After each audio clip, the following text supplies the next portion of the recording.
வணக்கம் சகோஸ், எல்லோருமே நல்லா இருக்கீங்க அப்படின்னு நினைக்கிறேன். ஸோ இன்றைக்கி நம்ம வந்து என்ன பார்க்க போகிறோம் அப்படின்னு பார்த்தீங்கன்னா, டிஎன்பிஎஸ்சி குரூப் 2 2A எக்ஸாமுக்காக டிகிரி ஸ்டாண்டர்டில் நம்ம ஜென்ரல் சயின்ஸ் கண்டிப்பாக வந்து ஜென்ரல் ஸ்டடீஸ் வந்து கண்டிப்பாக நம்ம வந்து ப்ரிப்பேர் பண்ணி ஆகணும் இல்லையா. ஆல்ரெடி 10th வரைக்கும் கண்டிப்பாக குரூப் 4க்காக நீங்கள் எல்லாருமே ப்ரிப்பேர் பண்ணியிருப்பீங்க. ஆனால் இப்போ நம்மளுக்கு டைம் ரொம்பவுமே கம்மியாக இருக்கிறதுனால என்னால் முடிஞ்ச அளவுக்கு ஒவ்வொரு லெசனில் இருக்க இம்பார்ட்டண்ட் பாயிண்ட்ஸ் மட்டும் எக்ஸ்பிளைன் பண்ணலாம் அப்படின்னு சொல்லிட்டு தான் இந்த மாதிரி வீடியோஸ் மேக் பண்ணியிருக்கேன்.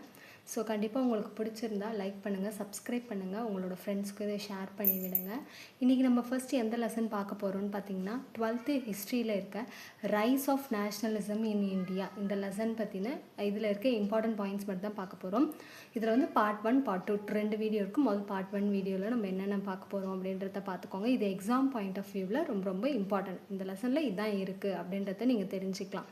ஸோ ரைஸ் ஆஃப் நேஷனலிசம்னா உங்களுக்கு என்னென்னு தெரியும், தேசியவாதம். அதாவது நம்ம பிரிட்டிஷ்க்கு அகைன்ஸ்டாக எப்படியெல்லாம் குரல் கொடுத்தோம் அப்படின்றது தான் இதில் பார்க்க போகிறோம். Return of Mohandas Karamchand Gandhi from South Africa in 1915 and his leadership of Indian movement in 1919. தயவு செஞ்சு இந்த இயர்லாம் நல்லா ஞாபகம் வச்சுக்கோங்க. ஏதாவது க்ளூ வச்சாவது ஞாபகம் வச்சுக்க ட்ரை பண்ணுங்கள். ஸோ எப்போ வந்து காந்திஜி வந்து சவுத் ஆஃப்ரிக்காலேருந்து இந்தியாவுக்கு ரிட்டர்ன் ஆனார்னா 1915. ஸோ அதுக்கப்புறம் அவர் ஆரம்பித்த இந்தியன் மூமெண்ட் 1919லேருந்து தான் நம்ம பிரிட்டிஷ்க்கு அகைன்ஸ்டாக வந்துட்டு நிறைய விஷயங்கள் பண்ண ஆரம்பித்தோம்.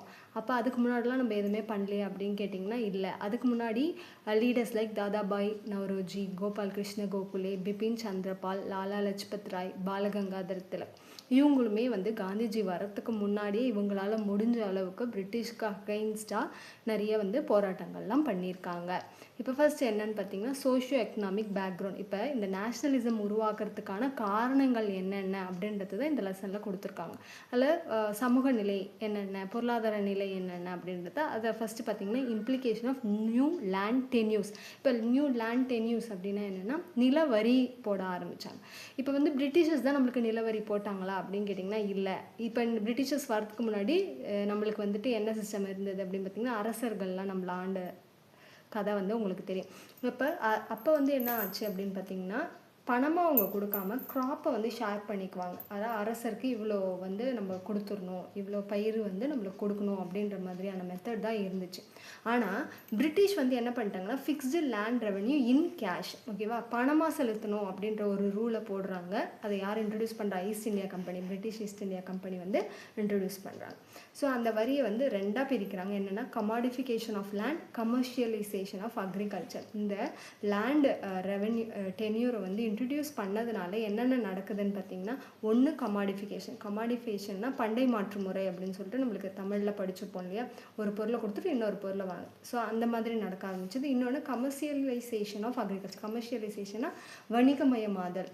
அதுக்கு முன்னாடி வந்துட்டு மீதி க்ராப்பை வந்து அரசுக்கு கொடுத்துட்டு மீதி இவங்க வச்சுக்குவாங்க. ஆனால் இப்போ எல்லாமே இந்த ரெண்டு வழியில் போகிறதுனால என்ன ஆகுதுன்னா, பெசன்ஸோட லைஃப் வந்து இம்ப்ரூவ் ஆகலை. அதாவது அக்ரிகல்ச்சர் பண்ணுறாங்க இல்லையா, விவசாயிகளோட நிலைமை வந்து இன்னமுமே மோசமாக போயிட்டுருக்கு அப்படின்னு சொல்லிட்டு சொல்கிறாங்க. ஸோ நெக்ஸ்ட்டு பாருங்கள், நெக்ஸ்ட் பாயிண்ட் என்ன சொன்னால், லேசி ஃபேரே பாலிசி அண்ட் டீஇண்டஸ்ட்ரியலைசேஷன். ஃபஸ்ட்டு வந்து நம்ம பார்த்துட்டோம் பொருளாதாரம் எதனால் பாதிக்கப்படுது, அக்ரிகல்ச்சர், லேண்ட் டென்யூர் அப்படி பார்த்துட்டோம். நெக்ஸ்ட் என்னென்னு பார்த்துங்க, impact on Indian artisans. Industrial revolution வந்து எங்கே வருது அப்படின்னு பார்த்தீங்கன்னா, இங்கிலாண்டில் இண்டஸ்ட்ரியல் ரெவல்யூஷன் ஏற்படுறதுனால, அதாவது இண்டஸ்ட்ரியலைசேஷன் அப்படின்னு என்னென்னா, நிறைய தொழிற்சாலைகள் வர ஆரம்பிக்குது. அதோடைய இம்பேக்ட் எங்கே இதுவாகுதுன்னு பார்த்தீங்கன்னா, இந்தியாவில். ஏன்னா அவங்க அந்த தொழிற்சாலைக்கு தேவையான ரா மெட்டீரியல், காட்டனு, ஜூட்டு, சில்க் இது எல்லாமே எங்கேருந்து அனுப்புகிறாங்கன்னு பார்த்தீங்கன்னா, இந்தியாவில் உற்பத்தி பண்ணி பிரிட்டனுக்கு அனுப்புகிறாங்க. அங்கே இண்டஸ்ட்ரியில் அது வந்துட்டு ஃபினிஷ்டு ப்ராடக்டாக திருப்பி இந்தியாவுக்கு வந்தது. இப்போ ஃபார் எக்ஸாம்பிள், இப்போ காட்டன், ஜூட்டு, சில்க் எல்லாமே இங்கிலாண்டுக்கு அனுப்பிச்சு அங்கே இண்டஸ்ட்ரி மூலயமா அதை வந்துட்டு க்ளோத்ஸாக மேக் பண்ணி திருப்பி நம்ம நாட்டுக்கே அதை வந்து எடுத்துகிட்டு வந்தாங்க. இதனால் என்ன ஆகுது அப்படின்ட்டு பார்த்தீங்கன்னா, நம்ம வந்து நேச்சுரலாக ப்ரொடியூஸ் பண்ணுறோம். இப்போ கதர் ஆடைகள்லாம் நம்ம உற்பத்தி பண்ண ஆரம்பித்தா அதோட காஸ்ட்டு அதிகம் இல்லையா. ஆனால் அது இண்டஸ்ட்ரினால் ப்ரொடியூஸ் ஆகி வரதுனால அதோட விலை வந்து ரொம்பவுமே கம்மியாக கொடுக்க ஆரம்பித்தாங்க. கேம் டு இந்தியன் மார்க்கெட் சீப்பர்னால் என்ன, இப்போ நம்ம உற்பத்தி பண்ணுற பொருளை விட அவங்க வந்து ரொம்பவுமே சீப்பாக விற்க ஆரம்பிச்சிட்டாங்க. அதனால மக்கள் எல்லாருமே எதை தேடி போக ஆரம்பிச்சிட்டாங்கன்னா, அந்நிய துணிகளை தேடி போக ஆரம்பிச்சிட்டாங்க. அடுத்து Indian handlooms and handcrafts lose their market. அதுக்கு முன்னாடி வந்து இந்தியன் மார்க்கெட்லேருந்து தான் எல்லாத்தையுமே வாங்கிட்டு போவாங்க. ஆனால் இப்போ எல்லாமே வந்து பிரிட்டனுக்கு வந்து அவங்க வந்து அனுப்பிட்டு அங்கேருந்து ஃபினிஷ்டு ப்ராடக்ட்ஸாக வரதுனால நம்ம நாட்டு கலைஞர்களுக்கோ இல்லை நம்ம கைத்தறி நெசவாளர்களுக்கோ வேலைவாய்ப்பே இல்லாத மாதிரி ஒரு சூழ்நிலை ஏற்படுகிறது. Farmers were forced to produce indigo and cotton. It leads to food scarcity. இண்டிகோனா என்னென்னா சாயம். அப்படி இப்போ துணிக்கெலாம் நம்ம சாயம் போடுவோம்ல, அந்த மாதிரி ஒரு கருநீல சாயம் தான் இண்டிகோ அப்படின்னு சொல்கிறாங்க. இந்த பிளான்ட்டெல்லாம் அவங்கள க்ரோ பண்ண சொன்னாங்க. இதனால என்ன ஆகுது அப்படின்ட்டு பார்த்தீங்கன்னா ஃபார்மர்ஸ்கிடையே ஃபுட் ஸ்கேர்சிட்டி பஞ்சம் வந்து ஏற்படுது அப்படின்னு சொல்லிட்டு சொல்கிறாங்க. இதில் முக்கியமான ரிவால்ட் எதுன்னு பார்த்தீங்கன்னா புரட்சி பார்த்தீங்கன்னா இண்டிகோ புரட்சி. அதாவது அவங்க க்ரோ பண்ண சொன்னாங்க இல்லையா, இவங்க வந்து நார்த்தன் பெங்காலில் வந்து இதை எதிர்த்து ஒரு புரட்சி பண்ணுறாங்க. They refuse to grow indigo use to dye clothes. Indigo was high demand in Europe. So இந்த நார்த்தன் பெங்காலில் யூரோப்பியன்ஸ்லாம் போயிட்டு அதிகமாக வந்துட்டு இந்த இண்டிகோ பிளான்ட்ஸை நீங்கள் வளர்த்து கொடுக்கணும் அப்படின்னு கான்ட்ராக்ட் மாதிரி பண்ணுறாங்க. பட் அதுக்கேற்ற பணம் அவங்களுக்கு அது ரிட்டர்ன் தரத்து கிடையாது. அதனால் அவங்க என்ன பண்ணுறாங்கன்னா அதை எதிர்த்து போரிட்டு யூரோப்பியன் யாருமே இங்கே இருக்கக்கூடாது, அவங்க கீழே நான் வேலை செய்ய மாட்டோம் அப்படின்னு ஒரு புரட்சி மாதிரி பண்ண ஆரம்பிக்கிறாங்க. அந்த புரட்சியில் அவங்க வெற்றியும் பெறுறாங்க. இதுதான் இண்டிகோ ரிவால்ட் 1859 to 60. இந்த இயர்ஸ் எல்லாமே கண்டிப்பாக ஞாபகம் வச்சுக்குவாங்க. கண்டிப்பாக கேட்குறதுக்கான வாய்ப்புகள் இருக்குது. மூணாவது ரீசன் என்னன்னு சொல்கிறாங்கன்னு பாருங்கள். மூணாவது ரீசன் என்னென்னா famine and emigration of Indians to overseas British colonies. ஃபெமைன்னா தெரியும் உங்களுக்கே, பஞ்சம் வந்த காரணத்தினாலையும் இந்த தேசியவாதம் அப்படின்றது வந்துட்டு நம்ம எடுக்க ஆரம்பித்தோம். பஞ்சம், அது மட்டும் இல்லாமல் எமிக்ரேஷன் என்ன சொல்லுவாங்கன்னா ஒரு நாட்டிலேருந்து இன்னொரு நாட்டுக்கு குடியேறுது இல்லையா. எதனால் அவங்க குடியேறுறாங்க, இந்தியாவில் எல்லா வளங்களும் இருந்து ஏன் குடியேறினாங்க அப்படின்றத பார்க்கலாம். ஃபர்ஸ்ட்டு ஃபெமைனை பற்றி பார்க்கலாம். Recurrent famines even British extended their policy of non intervention laissez faire even to famine. அதாவது லெசே ஃபேர்ன்றது உங்களுக்கு என்னன்னு தெரியும் இல்லையா, அந்த நிலவரியெலாம் போட்டாங்க இல்லையா. பஞ்சம் வந்தால் பயிர் நம்மளுக்கு எதுவுமே விளையாது, அப்போ நம்மக்கிட்ட காசு எதுவுமே இருக்காது இல்லையா. ஆனால் அந்த பஞ்ச நேரத்துலேயும் அவங்களுடைய அந்த பாலிசி வந்து போட்டுட்டு தான் இருந்தாங்க. அது வந்து மக்களிடையே ரொம்பவுமே வந்துட்டு கஷ்டமாக இருந்துச்சு, அவங்களால அதை கட்டவும் முடியல. எப்பப்பெல்லாம் பஞ்சம் ஏற்பட்டது அப்படின்றதையும் சொல்கிறாங்க. இப்போ 1770 1900 வரைக்கும் கிட்டத்தட்ட 25 மில்லியன் பீப்புள் வந்துட்டு இந்த பஞ்சத்தினாலேயே இறந்துருக்காங்க. பாருங்கள் எவ்வளோ பேர் வந்து இந்த பஞ்சத்தினாலே இறந்துருக்காங்க அப்படின்னு சொல்லிட்டு. அடுத்து ஒரு இம்பார்ட்டண்டான பேரை தான் நம்ம பார்க்க போகிறோம். அவர் பேர் பார்த்துக்கோங்க, வில்லியம் டிக்பை. ஏன் அவர் இம்பார்ட்டன்ட் பார்த்தீங்கன்னா இந்த பஞ்சத்தை பற்றி நியூஸ் பேப்பரில் எழுதினவரே இவர் தாங்க, William Digby, editor of Madras Times. இந்த மெட்ராஸ் டைம்ஸோடைய எடிட்டர் தான் வில்லியம் டிக்பை. அவர் வந்து அந்த நியூஸ் பேப்பரில் வெளியிட்டிருக்கார். அதாவது பஞ்சம் ஏற்பட்ட இப்போ 1793 1900 வரைக்கும் கிட்டத்தட்ட 5 மில்லியன் பீப்புள் டைட் இன் வார்ஸ். 1891 1900 வரைக்கும் 19 மில்லியன்ஸ் டைட் இன் இந்தியன் ஃபெமைனில் மட்டும் கிட்டத்தட்ட 19 மில்லியன் பேர் வந்து இறந்துருக்காங்க அப்படின்றத அவருடைய நியூஸ் பேப்பரில் அவர் வெளியிடுறாருங்க. During starvation tons of wheat exported to Britain. அதாவது நம்ம வந்து அப்போ வந்து உற்பத்தி எதுவும் பண்ணாமலாம் இல்லை, உற்பத்தி பண்ணி ப்ராடக்ட்ஸ்லாம் வச்சுட்டு தான் இருந்தோம். ஆனால் பிரிட்டிஷ் பீப்புள் என்ன பண்ணிட்டாங்கன்னா அது எல்லாத்தையுமே டன்ஸ் ஆஃப் வீட் கோதுமை எல்லாத்தையுமே நம்மளோட மக்களுக்கு கொடுக்காம அவங்களுக்கான ஏற்றுமதியாக அதை வந்து பண்ணிக்கிட்டாங்க. அடுத்தது என்ன பார்க்க போகிறோம்னு பார்த்தீங்கன்னா ஒரிசா ஃபெமைன். அதாவது ஒரிசாவில் ஏற்பட்ட பஞ்சத்தை பற்றி தாங்க பார்க்க போகிறோம். ஸோ ஒரிசா ஃபெமைனில் என்ன சொல்லியிருக்காங்க பாருங்கள். அது எப்போனா 1866 ஏற்பட்டது. 1.5 million people starved. British exported 200 million pounds rice to Britain. அங்கேயும் மக்கள் பஞ்சத்தினாலே இறக்க நேரிட்டது. காரணம் என்னென்னா கிட்டத்தட்ட 200 மில்லியன் பவுண்டுக்கு ரைஸை வந்து அவங்க வந்து பிரிட்டனுக்கு வந்து ஏற்றுமதி பண்ணிட்டாங்க. நம்மளோட மக்களுக்கு சாப்பாடு இல்லாததுனால அவங்க வந்து அந்த பஞ்சத்தில் இறக்க நேரிட்டது. Orissa famine prompted nationalist Dadabhai Naoroji to begin lifelong investigation of Indian poverty. So இது கேட்கறதுக்கான வாய்ப்புகளுக்கு இப்போ தாதாபாய் நவ்ரோஜி அவர் லைஃப் லாங் வந்து இந்த இந்தியன் பாவர்ட்டி பற்றின ஒரு விசாரணையை மேற்கொள்கிறார். அதுக்கு முக்கியமான காரணம் எதுனா இந்த ஒரிசாவோட பஞ்சம் தான் அப்படின்னு சொல்லிட்டு சொல்கிறாங்க. Severe famine in Madras presidency 1876 to 78. Viceroy Linton followed same step in Orissa. 3.5 million people died. அதாவது ஒரிசாவில் ஏற்பட்ட மாதிரி மெட்ராஸ் பிரசிடென்சிலையும் இந்த வருஷத்தில் வந்து பஞ்சம் ஏற்பட்டது. அங்கே எப்படி பண்ணாங்களோ அதே மாதிரி அப்போ வைஸ்ராயாக இருந்த லிட்டன் என்ன பண்ணுறாரு, இங்கே இருக்கிற பொருள் எல்லாத்தையுமே அவங்க ஊருக்கு ஏற்றுமதி பண்ணிடுறாரு. அதனால் கிட்டத்தட்ட 3.5 மில்லியன் பீப்புள் வந்து மெட்ராஸ் பிரசிடென்சியில் இறக்க நேரிடுதுன்னு சொல்கிறாங்க. நெக்ஸ்ட் பார்த்தீங்கன்னா இன்டேஞ்சர்ட் லேபர் அப்படின்னா ஸ்லேவரிக்கும் இதுக்கும் நிறைய டிஃப்ரென்ஸ் இருக்குங்க.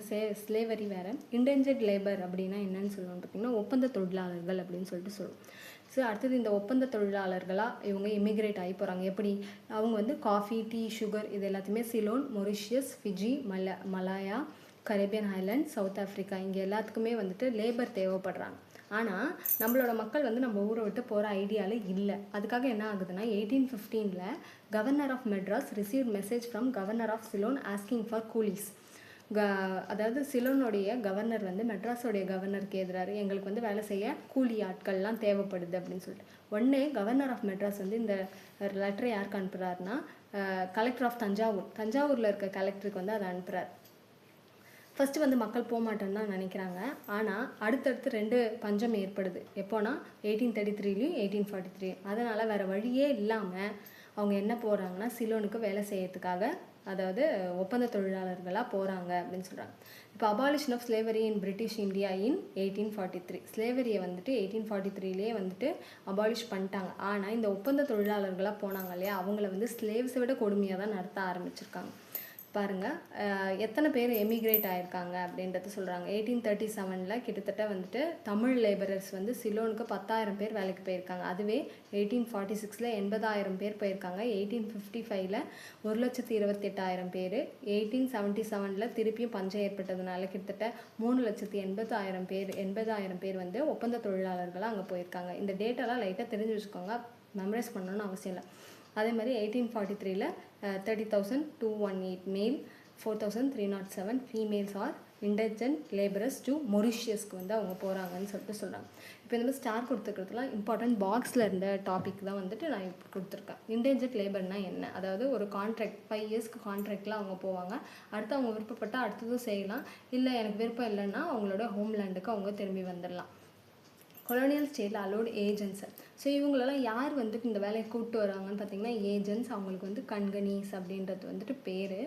To trick or kidnap indigent landless labours. So எல்லாருமே வந்து கூப்பிட்ட உடனே வேலைக்கெலாம் வந்துட மாட்டாங்களே, அவங்க ஏதாவது சூழ்ச்சி பண்ணி தான் பண்ண வைப்பாங்க. ஃபார் எக்ஸாம்பிள் இப்போ பரதேசி படத்தில் நீங்கள் பார்த்துருந்தாலே தெரிஞ்சிருக்கும் எந்த அளவுக்கு அவங்கள வந்து கொடுமைப்படுத்தி நடத்தியிருப்பாங்கன்னு சொல்லிட்டு. ஸோ அந்த மாதிரி அவங்க போகும்போதும் சில டைம்ஸ் டெத்துலாம் ஏற்பட்டிருக்கு. ஒரு ஷிப்பு வந்து இதுவாகி ட்ரினிடாட் ஃப்ரம் கொல்கட்டாலேருந்து இதுவாகி நிறைய பேர் இறந்துருக்காங்கன்றதும் நம்மளுக்கு வந்து இதில் சொல்லியிருக்காங்க.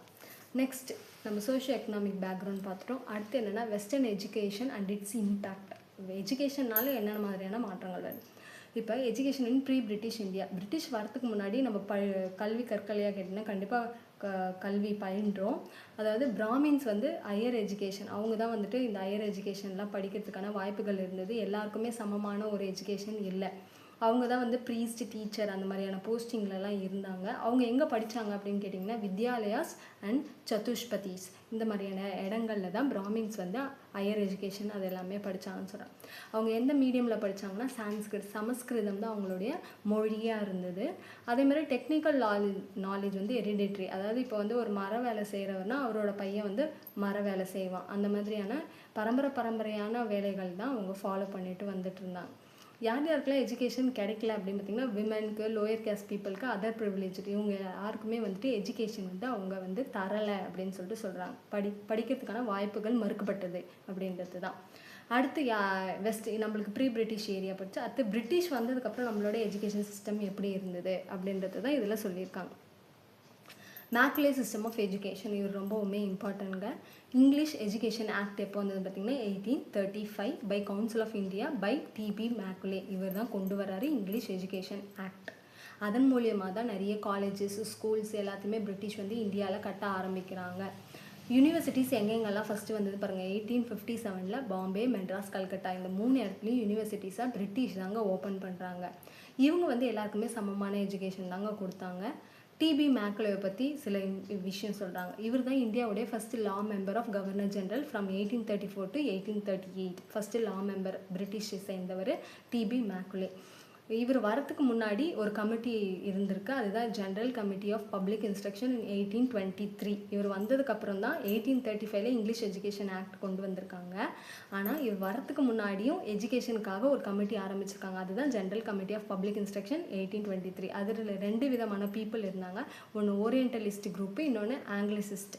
ஓரியன்டலிஸ்ட் குரூப் என்ன சொல்லியிருக்காங்கன்னா எஜுகேஷனை வந்து அவங்களுடைய வெர்னாக்குலர் லாங்குவேஜ் தாய்மொழியில் கற்பிக்கலாம் அப்படின்னு சொல்கிறாங்க. ஆனால் ஆங்கிலிசிஸ்ட் என்ன சொல்கிறாங்கன்னா இல்லை, வெஸ்டர்ன் எஜுகேஷனை இங்கிலீஷில் நம்ம கற்பிக்கலாம். ஸோ இது 2 குரூப்பாக வந்து பிரிஞ்சிருக்காங்கன்னு சொல்கிறாங்க.